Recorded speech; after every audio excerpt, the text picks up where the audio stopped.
Do they see my... how much of me do they see? Are we starting? Yes.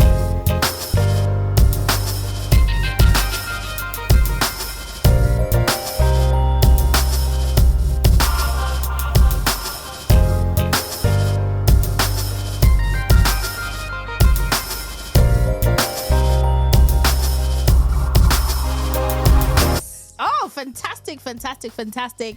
Hello, everybody.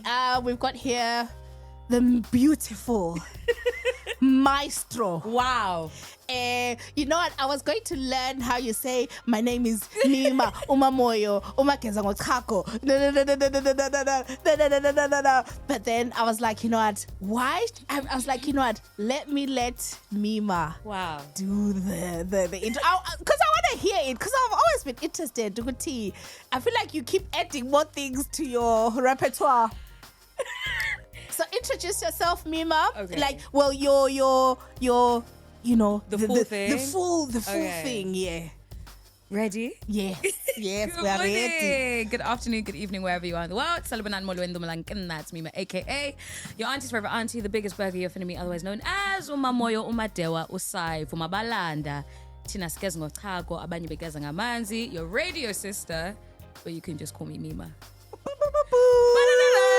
Hi, Mima. Oh, I'm so excited to have you because you're kind. Mima, I don't know how many months we've been. This has probably been a year in the making. I'm like, Mima, I'll come through. I'm not in the country. Yeah. But obviously, Mima is a busy girl boss. Mima is busy. And then Mima finally was like, I've got this window. I was like, I'll take it. I'll take it. You're flattering me. I'll take it. You are absolutely flattering me. No, I'm not flattering you. And I don't know. Well, you know, there's some people who started listening to Chat with Nat like more recently. But people who've been with me like from day one will remember that Mima is a returning guest. And actually, fun fact, Mima was the first person to record a Chat with Nat episode with me. Shut up. Okay, so yeah, because don't you remember? So basically, you came. Was that season 2? No. Was it the very first? It was the first recording I ever did of this concept Chat with Nat. And I say to you, because at the time you gracefully came on when I was still doing Getting Sky. Yeah. And we did it was supposed to be like a Christmas episode, right? And it was. And then I say to you, I was like, oh, okay, if it's okay, basically I'm going to start a new thing. Oh, and my goodness, Natasha. can we pre-record? Yeah. And so we recorded like the Girl in Skies. Yes. And then you were like, yeah, fine, yeah, we can do it. I was like, oh, okay. So I remember. Yeah, and then I was like, explaining that I'm gonna be experimenting, doing going on my own. It wasn't like public knowledge then. And then we recorded, and I love that episode so much. And actually, I don't know if you remember. Okay. I don't know if you remember, because we started off like we prayed. We did. Do you remember? We did. And we're with Brent, because I was like, this is a Hello, Brent. This is a new venture. Yeah. I was like, this is a new venture. Hello, Brent. And then we prayed, and I was like, oh, thank you. Because you know what it is? When anyone comes, and I know maybe, you've experienced this with your platform, when anyone takes the time to come to record or do anything on your platform, it's like, thank you. Because people don't have to, like paying people. I mean, my budget is not there. God. And sometimes you're like, yeah, it's cool, but it's a different, say, if, I don't know, if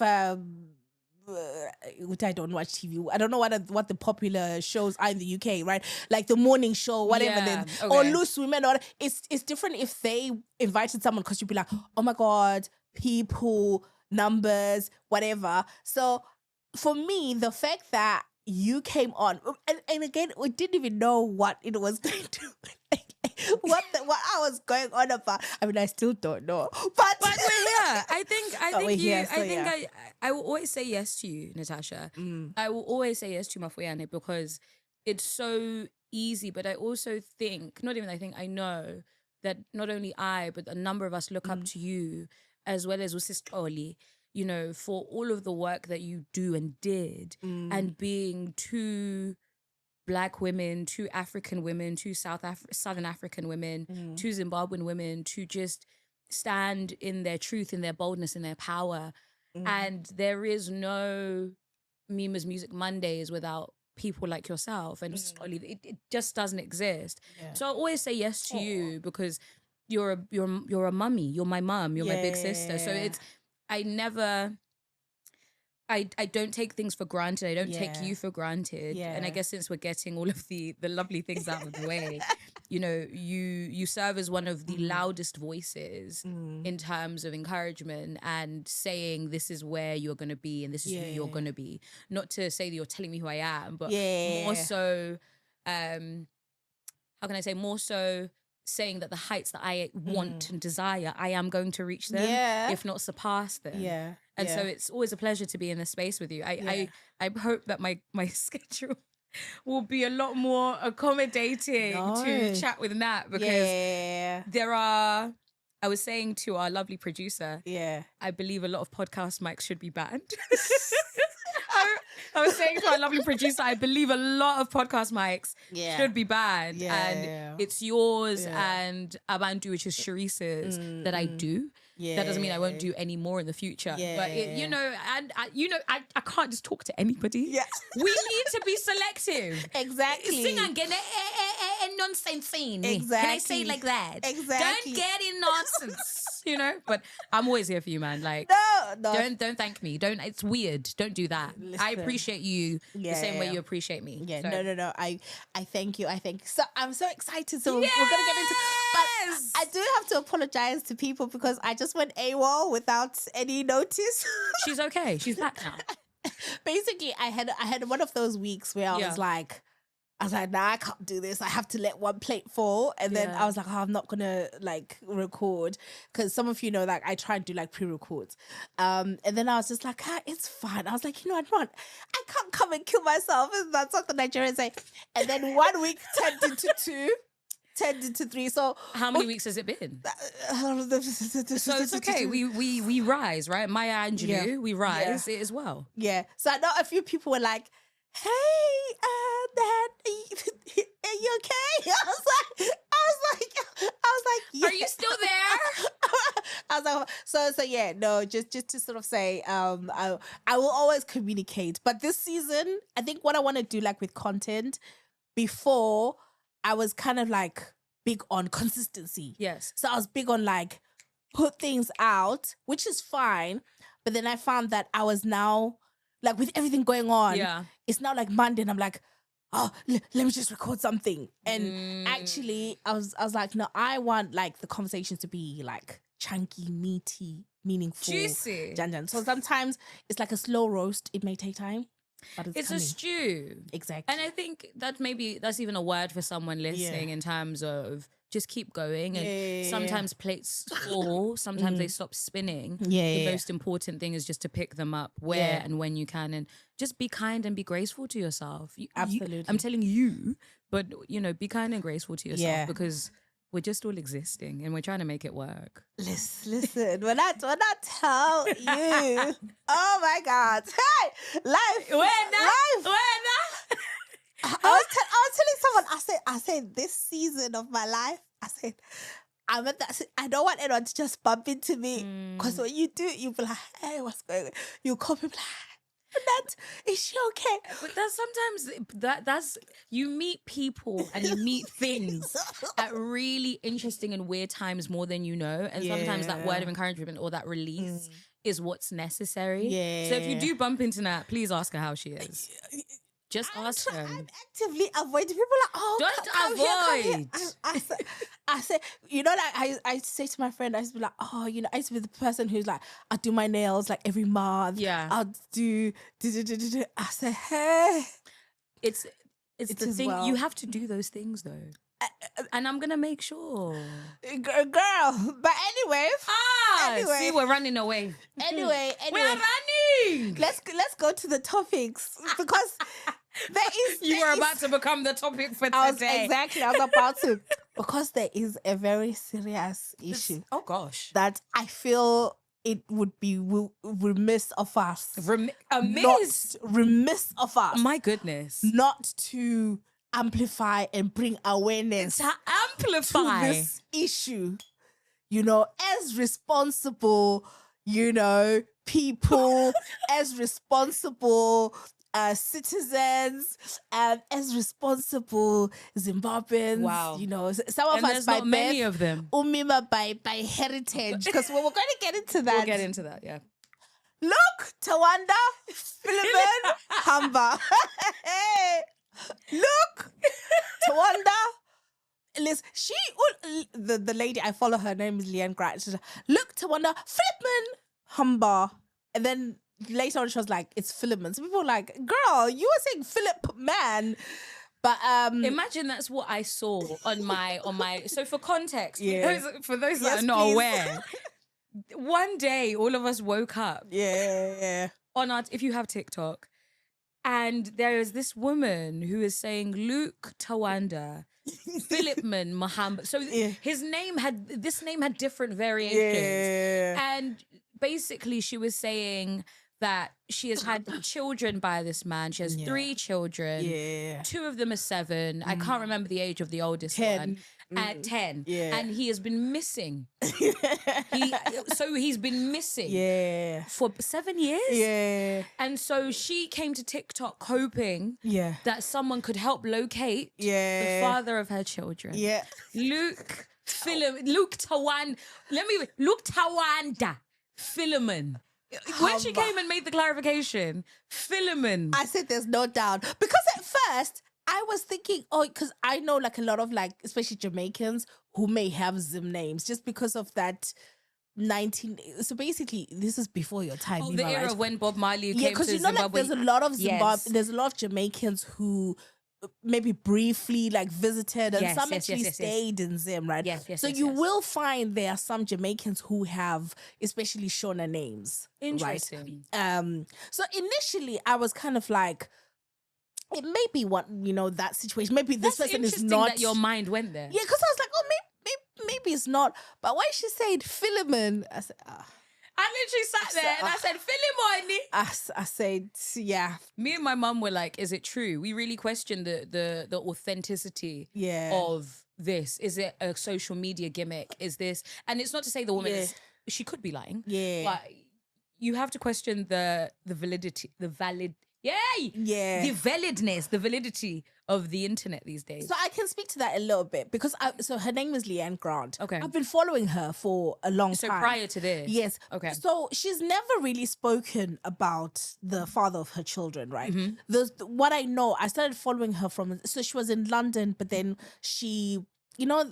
basically she was homeless, right, for some time.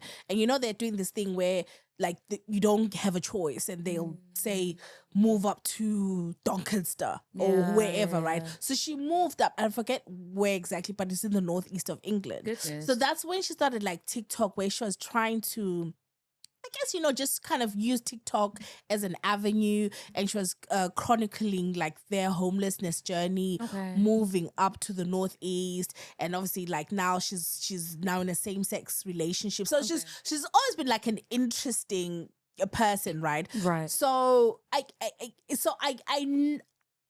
I can't. Well, I don't know her, but she's the type of person. Sometimes when I'm on TikTok, like I'll tap into her lives. Okay. Right? And so I think it just got to a point where she was just like, you know what, I'm not. And she gets like £30 a month from child. And she's very transparent about this.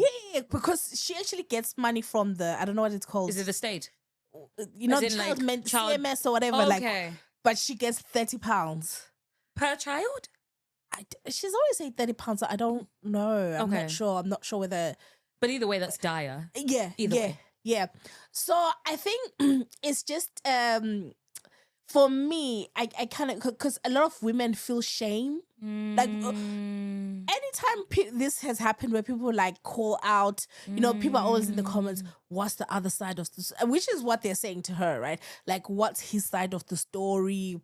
But I think with Leanne, because she's kind of not to say she's gone past it, I don't know, right? But I think there's a kind of grit to her, and she's kind of, you can tell she's at that point where she's like, I don't care what you say, because she's even saying, look, there are people saying, what's your side of the story? Come. She seems very secure. Yeah, that's what I'm saying. So she's got to a point where you know, I think she's probably, it's been a journey, right? So I know people have been sort of saying, oh, is it? I believe it is real. Like I think it's real. And I know people have been saying, oh, why would you want to give your, because her whole thing has been like, I want to go out, I want to have a hot girl summer, right? Yeah. This summer. So you need to come and look after your kids. And obviously people are kind of like, why would you give access to your kids to someone who just hasn't seen them for so long, right?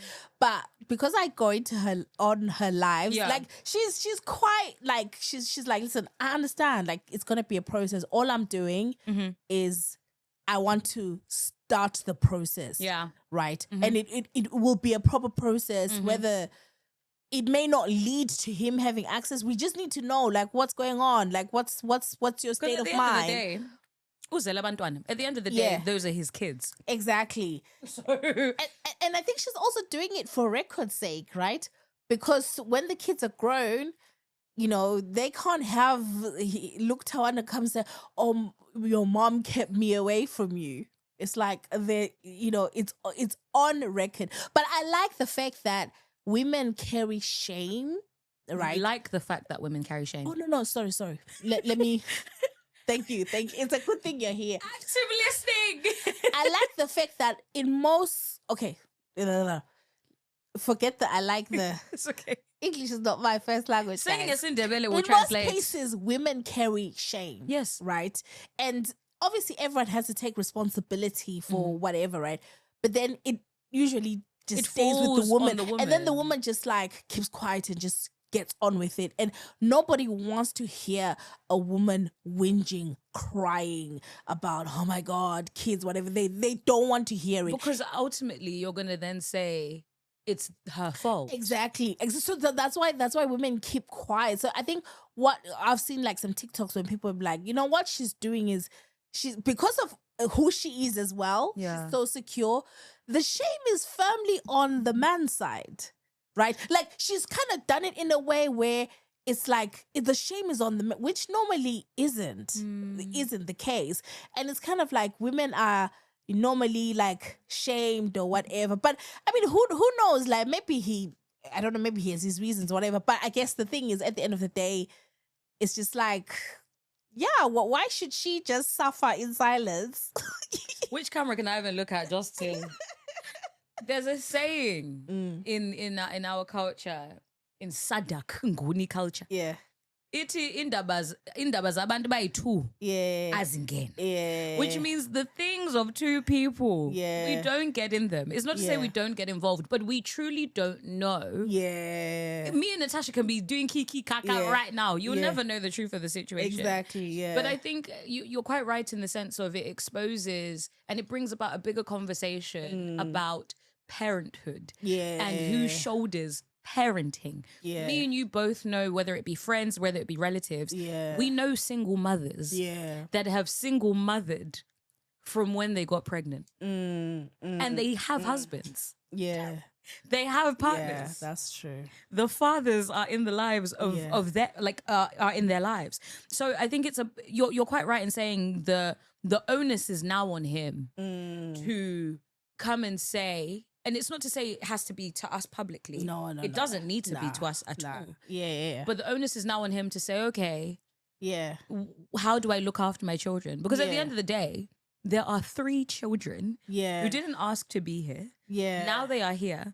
Yeah. And the mother, whether she wants to do hot girl summer, whether she wants to go and do shopping, she has a right to ask where the other 50% of those genes, where is that provider? Well, he's not providing anything at the moment, it seems. But I was because obviously this story is now like, it's blown.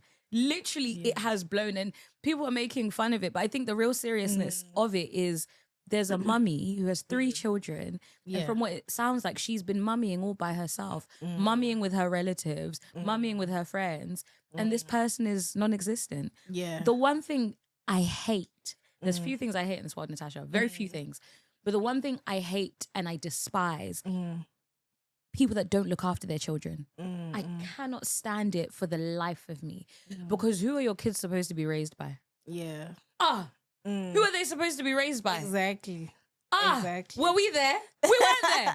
And obviously I know that there's nuance to it, and we can say, you know, when people are like, oh, well, I didn't want this child anyway. Yeah. I'm so sorry. Yeah. When you were doing grown-up business, what did you think was gonna happen? Exactly. What did you think was gonna happen? Yeah. I struggle to fail how people can go to work, people can pay their bills, people can go meet the boys, people can go meet the girls, because it's not just men that are absent, there are women that are absent from being mothers as well. True. You can go and do all of these things, but to know what your child has worn that day, what they have eaten, you don't know anything. But that's why when you meet, it's not always the case, right? But you know, like when you meet people like who are a bit older, and it's like, you have no one, right? And it's like, like as in terms of older individuals that have no partner. No, just no one around you. Right. Okay, I'm with you. I'm with you. And it's kind of like, so there was this story. This kind of older guy, right, in America, whatever. When we say older, how old are we saying? Probably 70s. Okay. Probably 70s, right?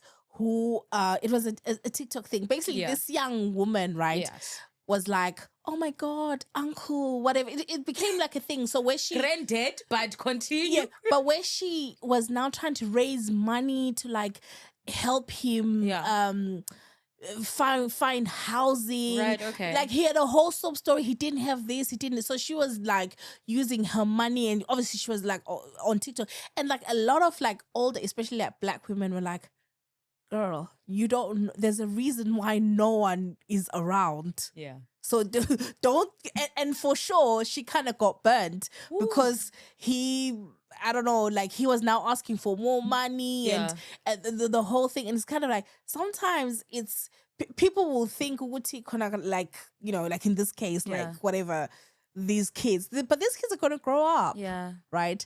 And then later on, when you now need those kids, right, they're nowhere to be seen. So sometimes you don't know, when you see people going through certain things, there's some karma that's happening.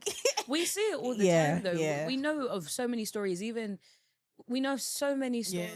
where ubaba sekugula and there's nobody around. All of a sudden, sukhumbula abantwana bakho that you have kids. Yeah. And so it's, some people might disagree with me. I don't think anyone should die alone. I don't think anyone should be sick by themselves, regardless of yesterday. I don't think anyone should have to go through that. However, there is always a price to pay for certain behaviors. There is always something that will come after an action. You know, absolutely. There was always something that, but we wish them well. Luke Tawanda Philemon. But the only other thing that I will say, come on, sis, is because Leanne sort of said, "Oh," because she put his picture up and she put the picture. Yes, she put the picture. People found him on LinkedIn. Wait, this is important. I'm the one saying I'm not sure if it's real. I'm not sure if it's real. She put There's the picture. An image. Yeah, and he was last seen in Luton, according to reports. But anyway, what? I say this to say she did say that, oh, he's kind of part African. So it does sound like maybe he's half Zimbabwean. So I feel like as the Zimbabwean community, it's not fully, there's another side of the... you see the way I didn't even associate it with our community. I just said a man. Yeah. Because No.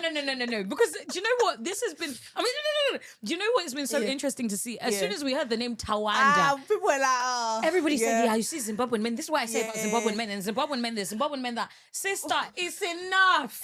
If honestly, like, I get it. We have stories, we have experiences, but do we not get tired? Yeah. Like, do we not get tired? But that's why I want to throw us some bail, because I feel like you Luke Tawanda is not, I feel like he's not half one of us. Zimbabwe. No, he's one of us. He's half Zimbabwean because Leanne said, "Oh, he's part like Jamaican, African, whatever." So I feel like I know the Zim community has been like, people have been like grouping up as tetes to be like, "Hey, look, please." Tetes mean aunties, by the way. Yeah. They've been grouping up to do what? To be like, But no, like- we need to like, we need To sit him but down. but all I'm just saying is, I feel like people, it's like Zim slander, yes, but we don't own 100% of it because I feel like Please. Luke Tawanda there's another part of him that's and can you imagine Jamaican and Zimbabwean? Oh, what a combination! I think there's going to be so much food at whatever party they throw.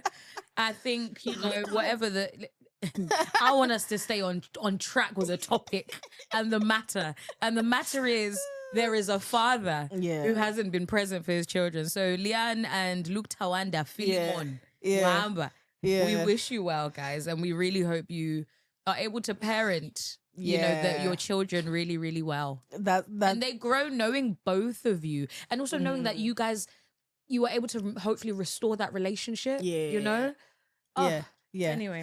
But anyway. Segue. There's no nice way to segue. There's no nice way to segue. Yeah, like I was trying to, But anyway, so we're dealing with things today. Guys, I've been a pig hater. A pig hater of who? Emma Grede. I don't know if you're familiar with Emma Grede. When I tell you, I have been let me just take exercised off my glasses about the whole Emma Grede thing. So for context, Emma Grede is she's a businesswoman. She does a number of things. She's got a really good podcast called Aspire, which I've listened to. She is I believe the CEO of Good American, which is like a gene company with Khloe Kardashian. She's also the co-founder of Skims, where they do like all like Spanx, whatever, like with Kim Kardashian. But she's got a book out, and she's been busy. I will say she's done a great job of like marketing the PR on that book. Yeah, because everyone is talking about the book. The girl was on Oprah one day. The girl was in Dublin the other day. She's been busy. She has been busy, and I feel like there's just a number of things that are happening, right? So her messaging, so Emma Grede is very much girl boss, you know. And that's why I wanted to have this conversation with you, because I was like, I feel like maybe I'm a bit jaded, right? I wonder how the message for a younger person who still has so much in front of them, like, so maybe there's two things, a number of things, and this is not the first time she's said this. This is when I kind of went off her a little bit, where she was talking about this interview was with Kiki. Yes, Kiki Palmer. So she talked about working from home. Yes. Right. And she was saying, you know what? Working from home can be a career suicide for women, because, you know, if you want to get ahead, if you want to be considered for that promotion, for opportunities, you need to be visible. Right. So you need to have visibility and proximity. You're not going to get the corner office if you're at home. Yeah. That's what she said. That whole thing, right? So that's one. Right? And I think that's the thing that a lot of people were kind of like, this is kind of looking funny in the light. Like, a lot of people kind of took issue with that. Sorry, it's looking funny in the light. Yeah. It's looking hilarious in the light. And the second bit, which hasn't had as much, but I want to say it because it links to point one. She then talked about she's married, she's got 4 kids, and but she says she considered herself a 3-hour mother. Yes, I remember this. Right, which means like I don't know if it's per day or weekend, she will dedicate 3 hours, right? Because you know what, she's doing all these things and, you know, running companies and whatever, and she has the help, right? So she's a 3-hour mom. So with the whole working from home thing, right? First of all, I'm on a one-woman crusade to be like, please, let's keep this working from home. But I already know that already comes with some privilege, because there's some jobs where there's no working from home, right? Some people are back 5 days a week. Yeah. And not even that, but if you work in healthcare, if you're a teacher, there's no option whatever, to do those things. There's no option of like working from home. So I think there's already like a certain level of privilege when you're engaging in those conversations, and you can engage in those conversations anyway, right? But then I was kind of like, so my issue, right, was what she said about working from home is not wrong, technically. Technically, it's not wrong, right? You do have to show up in person, and there are benefits from engaging.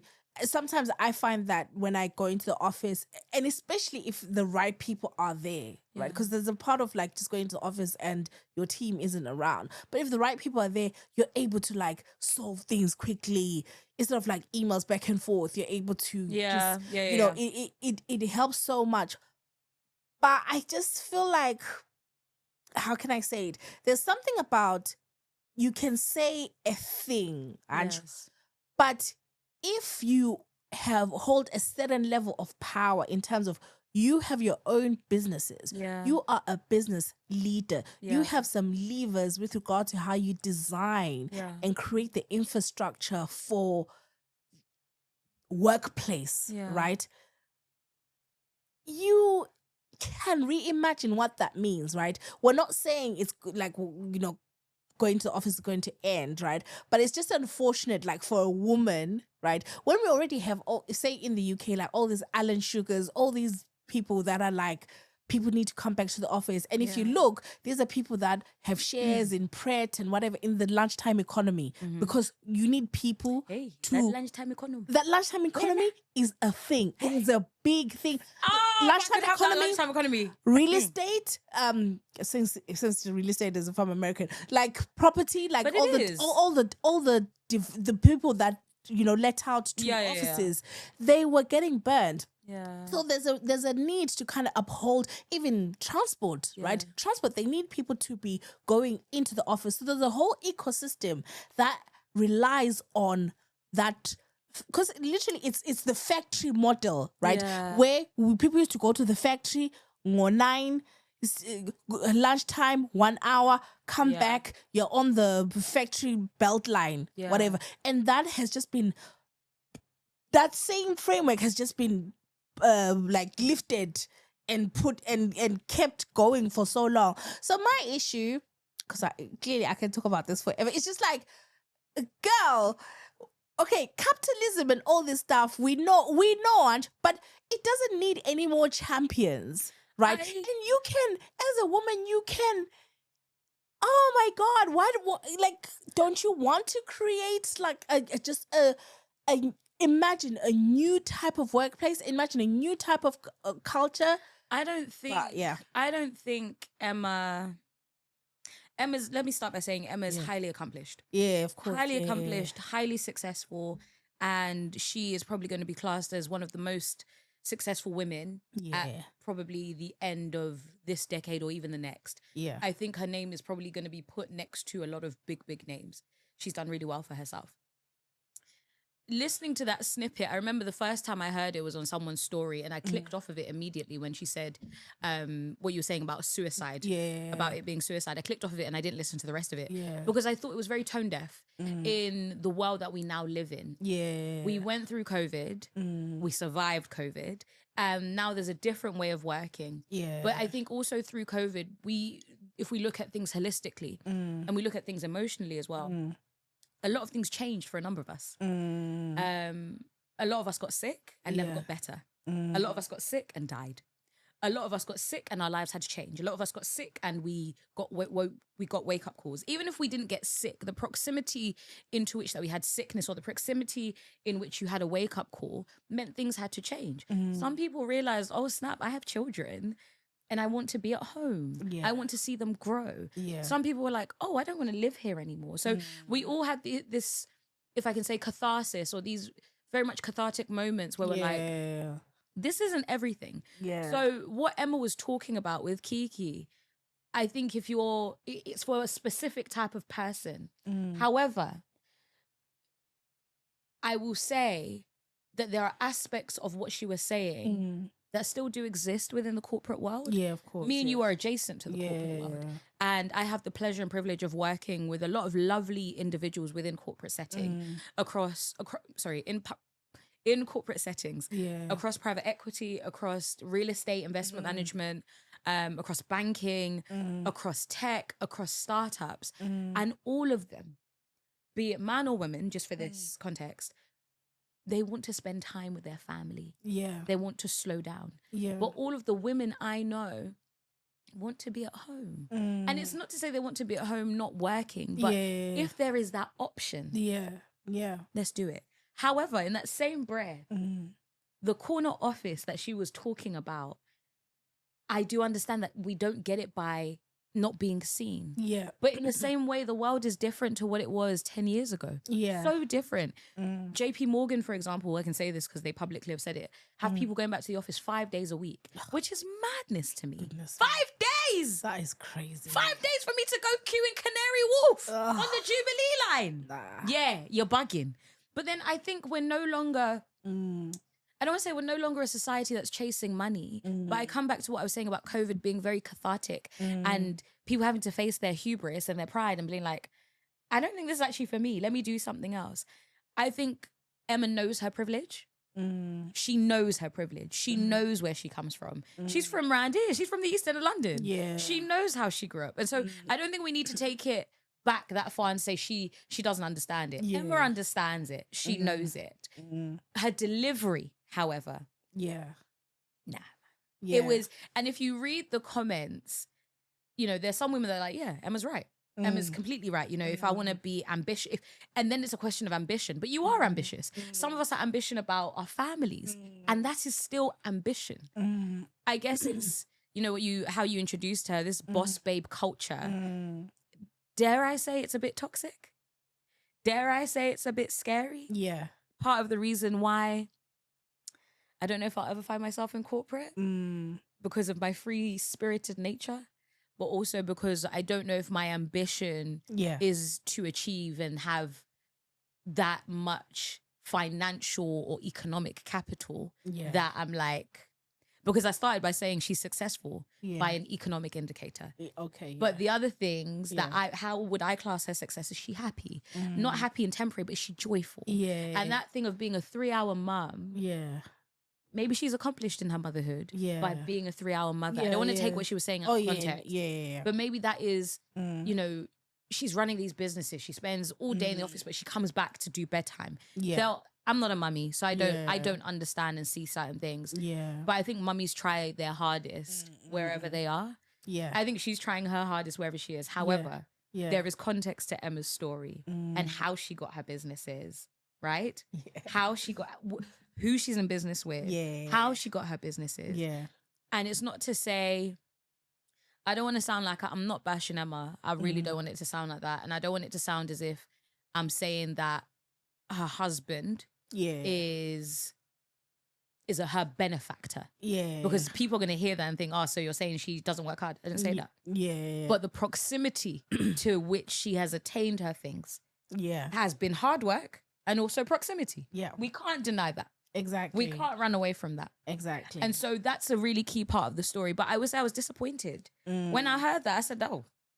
I was like, oh, it left really a sour taste. And I said, oh, Miss Grede. Yeah. I said, Miss Grede. No, sis. And she's a leader as well, right? Yeah. She has employees. Yeah. So I'd be interested to hear, do they have a corner office and they're in 5 days a week? What is their work-life balance like? Yeah. What are they doing? And what is her style of leadership? Exactly. I'd be really, really, really intrigued because I know for some of us, what she said doesn't run. And then we got to look at the intersectionalities of it, right? If you are a woman of the global majority, if you are a woman of the global majority who is religious, if you're a woman of the global majority who is religious, but you're not heterosexual, the intersectionalities and the nuance of it. Yeah. And so when she speaks about visibility, there is a need for us to be visible. Yeah. But then at the same time, if I don't want to be visible, it's not that I don't want to be visible. Yeah. I can be visible via Teams. Exactly. I can be visible via Zoom. Do you know what I'm saying? I can still do what I need to do. And we've proved it. Yeah. We've proved it. We've proved it. We have proved it. Yeah. I don't think there's anything. Take what you can from that interview, from that little snippet that we saw. Take what you can, but she's very much, I'm on my grind. Yeah. I'm getting it done, and she is getting it done. Yeah. I think there's some things that I will take, and there's some things that I will leave. Absolutely. But I think career suicide is very dramatic. There is a person I work with. She'll never see this. Who is top of their game. Right. That ain't gonna change. That's not gonna change because she's at home. Yeah, exactly. Like it's not. Exactly. Her 7 figures are not going to change. Yeah. Because she's at home. Yeah. Talking of 7 figures. Ooh! You got someone for me? No. Not yet. Not yet. I'm joking. There's a girl on TikTok. Who? She's got a public account. Tatiana. Tatiana. She's actually like Zim. Who is she? Oh, she does I love her. Like, Okay. she does content where she's trying to save £100,000 this year. Is she the one doing it with her husband? No. No, okay. So there's a couple I've seen that are doing that. Yeah. When I tell you, my mind was like, wait, so She's trying to save 100K this year. Yeah. Come on. I was like, what? And so she does videos where so I think one of her recent videos was like, Q1. I think she's managed to save like almost half. Stop. I was like, that's amazing.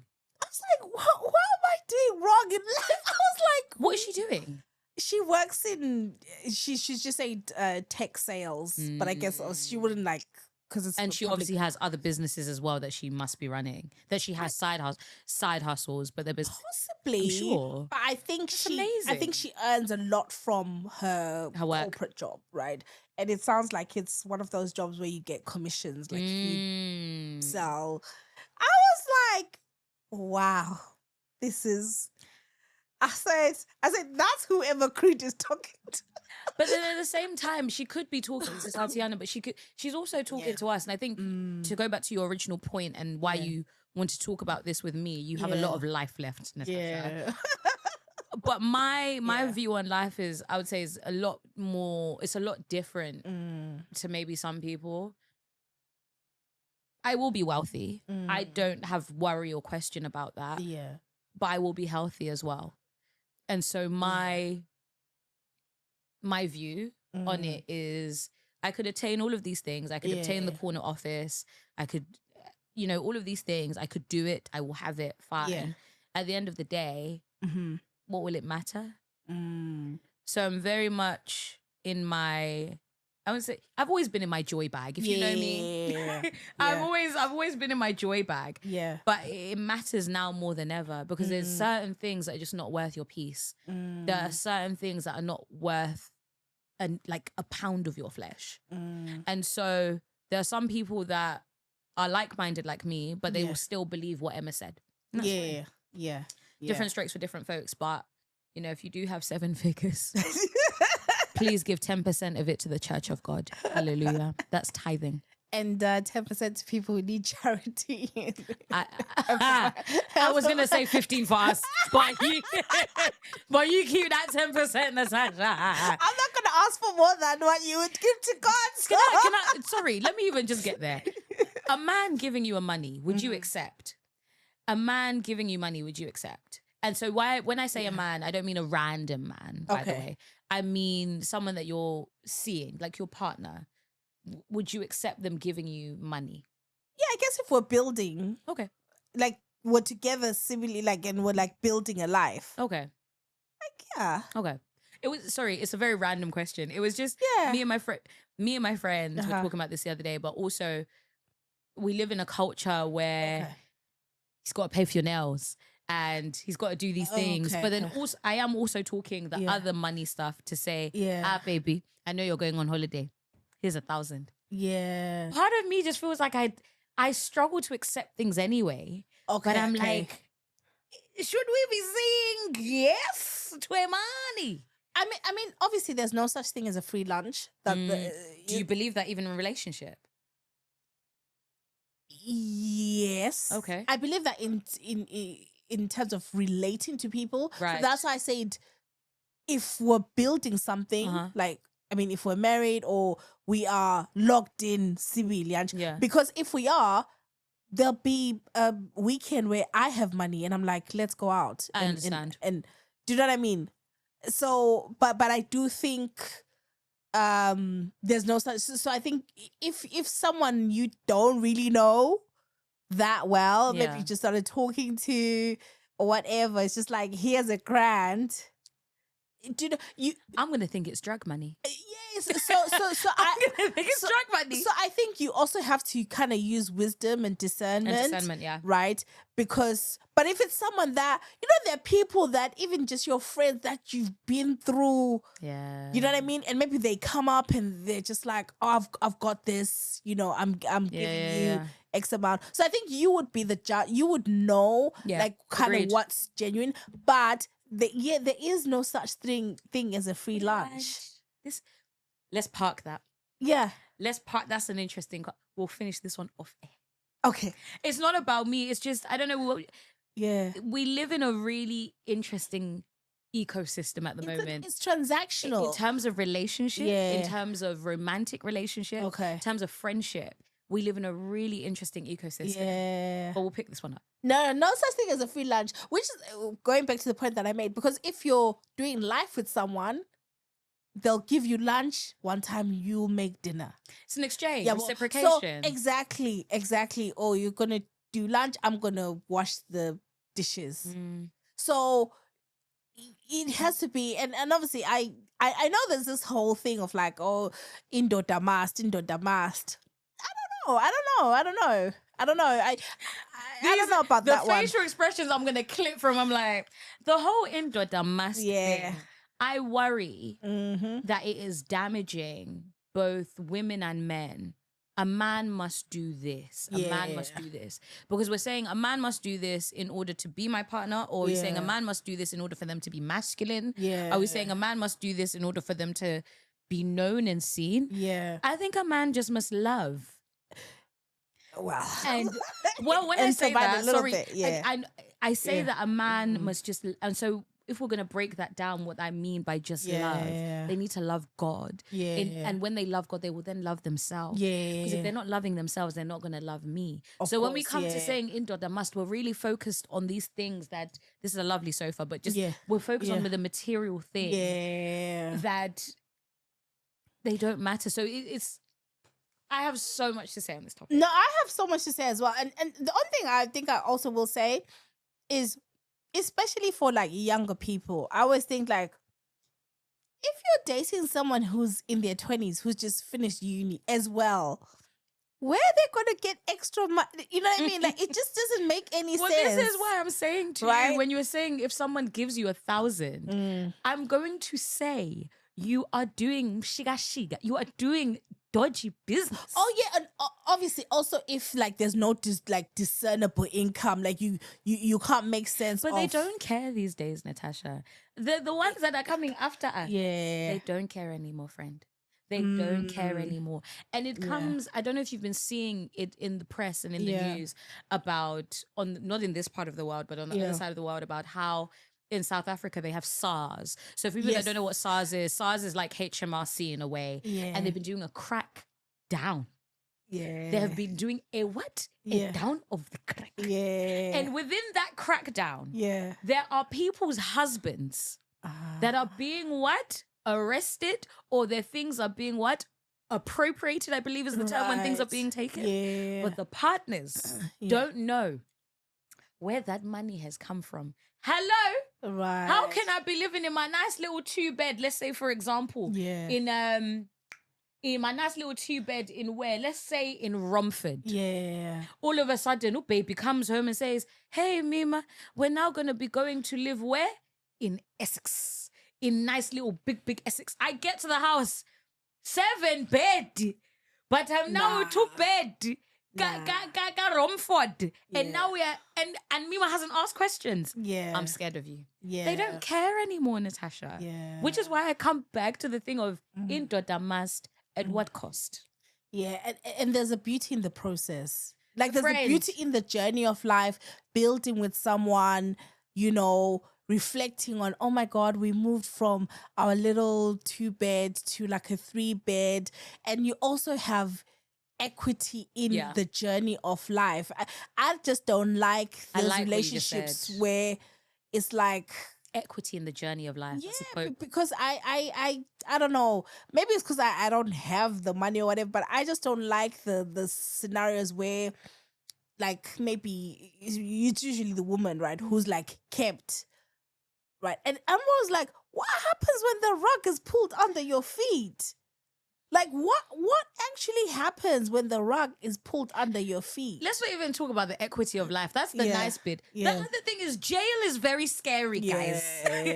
Jail and court, very scary. And so when the rug is pulled out, what do you then do? Nandi pamakutumana. Yep. Nandi pamakutumana. Is now sitting in a dock. A doctor. Mm-hmm. And even within that, did you watch the documentary? Yes, I did. My goodness. Yeah. And so for context, for those that don't know, Nandipa Makutumana was a doctor. Let me say is a doctor because I don't know if they stripped her of her number. Medical doctor whom ended up on the run. Who ended up on the run with a banditi. With a jail bed. The man, she helped a man escape from jail. They went on the run and they are now back in jail. Nandipa gave up her 2 children. She gave up her husband. And even during that time when she was with this man, this bandit, she moved her parents. She moved her parents into big house. You don't think my mom and dad, my dad will say me, what's going on? Exactly. Hello? Yeah. I pause. Yeah. I'm even shy for her. Let me tell you something. When maybe this will be an offline discussion. Like I've been having this conversation with a few people that in life, I've learned to not avoid the lesson. Once I feel there's a lesson that you like go through it, because I actually think that's the best thing like God can do for you. Do you know Mbuso Koza said the same thing? Oh, really? Mbuso said we must flow through our situations. Sorry, Bab Koza. I respect that man too much. We must flow through our circumstance and through whatever pain. We just need to walk through it. Continue, please. Because when you evade the lessons, there is worse that is. So me, I'm always like, when you actually get the lessons, are humbled, you need to be like, I accept. Like, I'm not going to evade. Like, I'm going to like learn this lesson now, because those things that happen to those people is because along the way, something has happened. There's shortcuts that have happened and then lead you to that situation. So something was going when they were on the run. Something was going But even what you were saying about don't avoid the lesson. If you see me going through something, I say this to my friends all the time. We discuss this. There are certain things that we have walked through in life that we see. And we're like, we're not going to do that because we've seen what has happened to another person. And we've seen what our friend has felt. And it's not to say it's through the fault of that person. But there's certain things that we're like, you know what? I'm not going to do it. And you're right in terms of if you evade the lesson today, it's still going to come. Bab Mbuso Koza, I would really heavily emphasize people go check this amazing individual out. But he's an amazing singer, storyteller. He does scores for television shows. But he spoke about flowing through your circumstances and not avoiding your pain. Because we like to avoid our pain because it hurts, right? But with doing that, it's always going to be here. It's always gonna be like this. And it's not gonna run after you. Pain is how can it's sexy like that. It's it's provocative, if I can say it in that way. Pain will just gently come and say, one Tuesday, you're getting on the Northern Line. All of a sudden, you're on your way home. And now you just, it's not about being triggered. We're not saying that it's not about that, but it's about dealing with things, you know? Exactly. Welcome to therapy with Natasha Therapy and with Mima. But just because we have to go, but you spoke about Ubabukos because I saw you posted. What was happening with that? clearly I'm not cultural enough because I was like, Stop this it sounds right really now.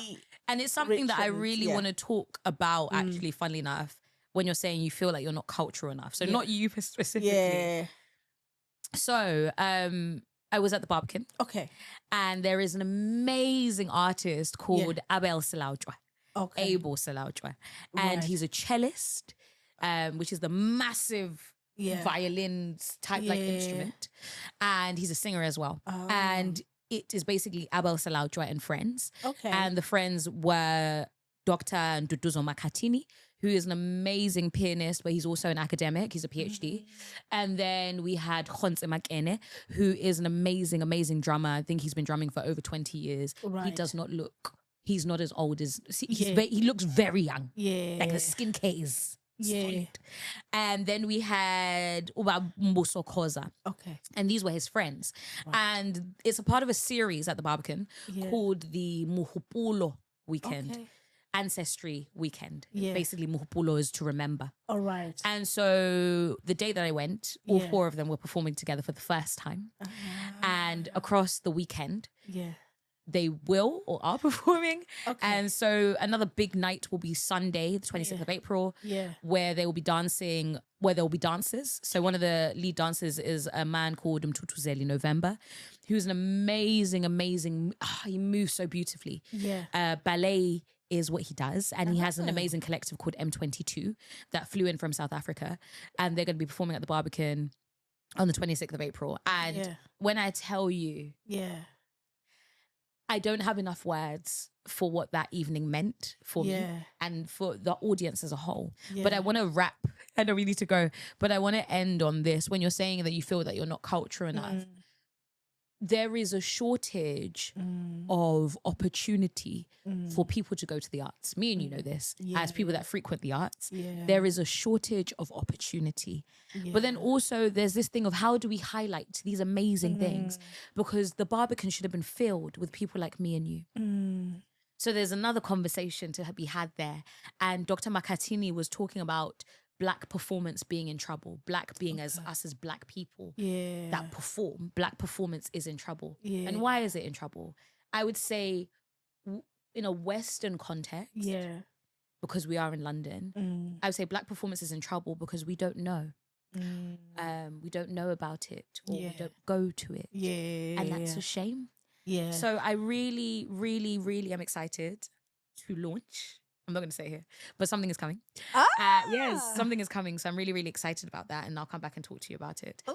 But I guess my word to the wise of whoever is watching and whoever is listening, the arts are so important. And when we say the arts, what do we mean? We mean theatre, we mean music, we mean radio, we mean concerts, we mean show, we mean podcasts.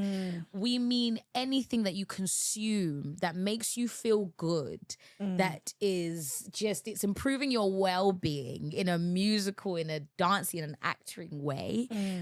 Please go. And there are a lot of concession tickets because price point is always going to be a problem. Yes. But I want to say this to anyone listening. If there is a show that you want to see and you can't afford it, please just drop me a message. I will happily pay for it.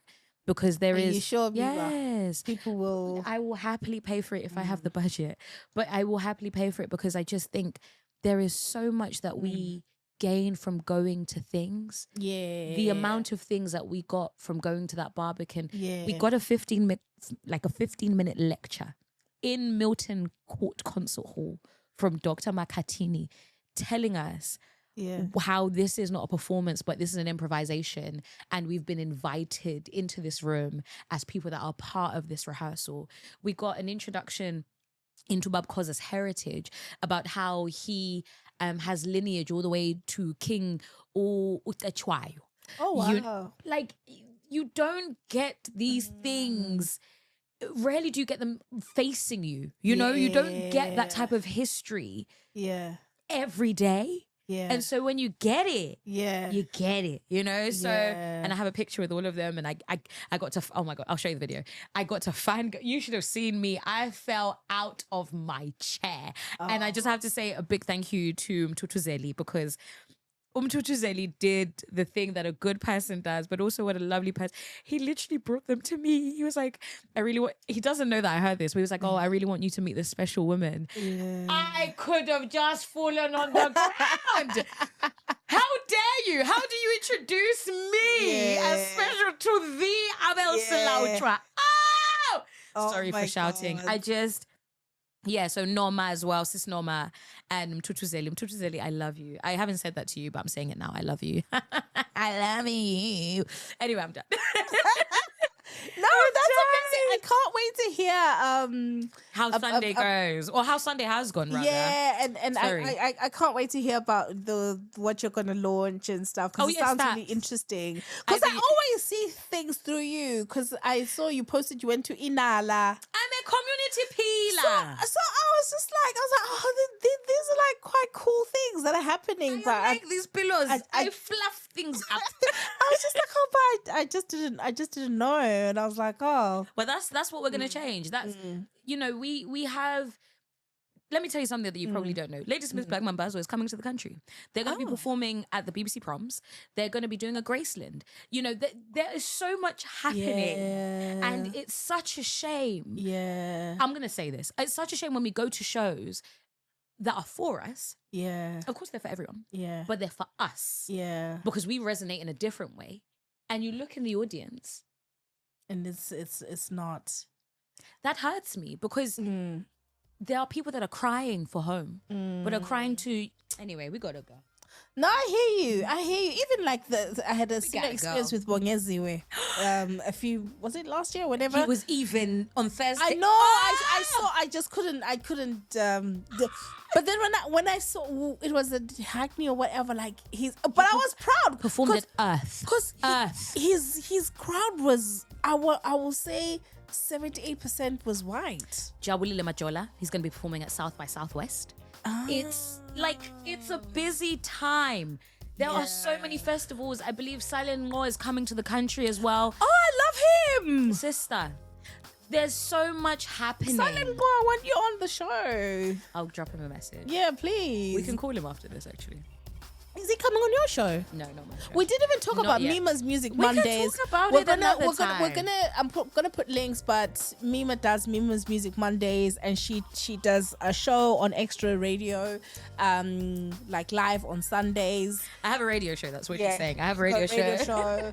But if you follow Mima, like all the information will be there. Everything is there, man. But follow me. You need to come back. You need to come back. But guys, thank you so much. Thank you. Thank you. You've been listening to Chat with Nat with me, Natasha, and that's been Mima. Lisa Legushe. Bye. Yay! Thank you. We need a 4-hour, I know.